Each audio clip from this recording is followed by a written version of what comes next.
ඉතින් අද මේ වගේ තවත් ලස්සන තැන් ගොඩකට අපි යන්න බලාපොරොත්තු වෙනවා.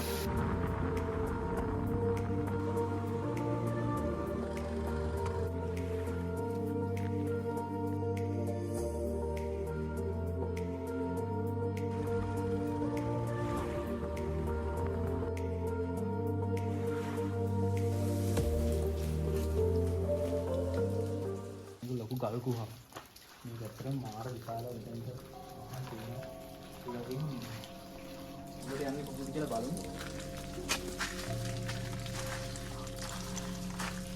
හොස්ප ගන්න අමාරුයි වගේ බා. ඉක්මනට යවන්නේ. මේක තිරිවාන විශේෂයක් වගේ තමයි අපිට පේන්නේ.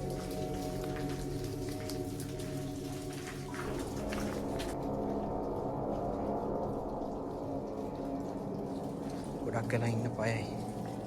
එළියට ඇවිල්ලා කියලා තමයි හිතුවේ. මේකම සත්තු දෙවිලා තිබ්බ අනිපාරවල් වගේ විශේෂ සමතුලිත තියෙනවා.